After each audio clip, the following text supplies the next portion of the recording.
Welcome दोस्तों। आज की इस वीडियो के अंदर हम बात करेंगे, यदि कोई लड़की स्वयं की मर्जी से किसी व्यक्ति के साथ जाती है, स्वयं की मर्जी से उसके साथ संबंध बनाती है, तो इसके विषय में कानून क्या कहता है। तो दोस्तों, लड़की को हमें दोनों ही कंडीशन में देखना पड़ेगा। एक लड़की तो जो कि एडल्ट है और दूसरी एडल्ट नहीं जो कि माइनर है।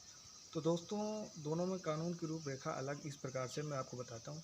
यदि कोई एडल्ट लड़की स्वयं की मर्जी से किसी व्यक्ति के साथ जाती है तो वह कोई अपराध नहीं करती है। स्वयं की मर्जी से उसके साथ संबंध बनाती है तो दोनों ही कोई अपराध नहीं करते हैं।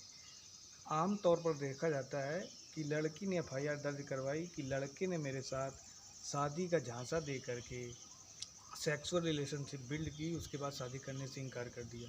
तो इनिशियल स्टेज के अंदर पुलिस की तो ड्यूटी है कि यदि कोई कंप्लेन आई है या कोई ऑफेंस हुआ है तो फिर जा कर के कार्रवाई करती है।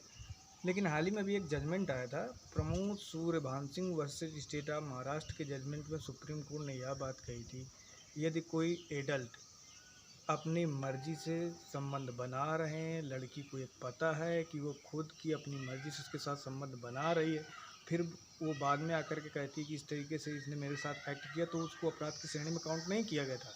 हालांकि उसमें एक कंडीशन को जरूर कहा गया था कि प्रमोद सूर्यभान सिंह ने पहले ही मना कर दिया था कि मैं आपसे शादी नहीं कर सकता। उसके बाद में कंटिन्यूटी बताइए रिलेशनशिप के अंदर, तो ये जजमेंट आप गूगल में जा कर के सर्च करके पढ़ सकते हैं।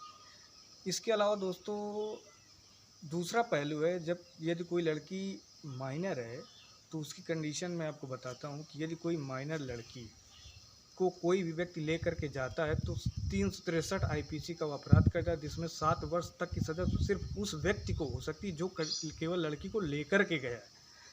इसके अलावा दोस्तों, हमारे देश के अंदर पॉक्सो एक्ट भी बनाया गया है। यदि कोई व्यक्ति किसी लड़की को ले जा कर के ये काम करता है, मैंने जो बता दिया कि उसके साथ लैंगिक यानी सेक्सुअल हो जाता है, तो धारा 376 आईपीसी के तहत तो अपराध हो ही गया, और उसके बाद में 5/6 पॉक्सो एक्ट का वो अपराध करता है, जिसमें अधिकतम सज़ा उम्र कैद तक की हो सकती है। इसके अलावा दोस्तों, कभी कभी ऐसी कंडीशन भी आती हैं कि लड़की को लेकर के जाता है एक लड़का और वो फिर विवश करता है किसी अन्य दोस्त के साथ में संबंध बनाने के लिए, खुद तो फिजिकल होता ही है, तो धारा 366 AIPC का वो अपराध करता है, जिसमें अधिकतम सज़ा उम्र कैद तक की हो सकती है। इसके अलावा दोस्तों, यदि कोई व्यक्ति किसी नाबालिग लड़की को ले जा कर के कहीं चला जाता है और उसके साथ वो संबंध नहीं बना पाता है, फिर वो उसको शरीर को छूता है, जैसे कि योनि को छूना, फिगर को छूना, गुदा को छूना, तो पॉक्सो एक्ट की धारा 7 और 8 का वो अपराध करता है, जिसमें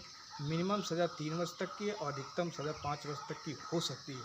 और एक चीज़ मैं आपको बता दूं बारीकी से, अगर आप किसी नाबालिग लड़की को लेकर के कहीं चले जाते हैं, परिवार वालों ने एफआईआर दर्ज करवा दिया, तो मान के चलना कि कम से कम 6 महीने तक आपकी जमानत नहीं होगी। डिपेंड करेगा आपकी कि क्षेत्र में केस कितना तेज़ी से चलता है। देखिए, जब तक लड़की के कोर्ट में आकर बयान नहीं हो जाएंगे ना, तब तक बेल होती ही नहीं है। तो मेरी एडवाइस है आपसे कि इस तरीके का एक्ट ना करें। नमस्कार साथियों, ऐसे वीडियो को देखने के चैनल को फॉलो करें दोस्तों।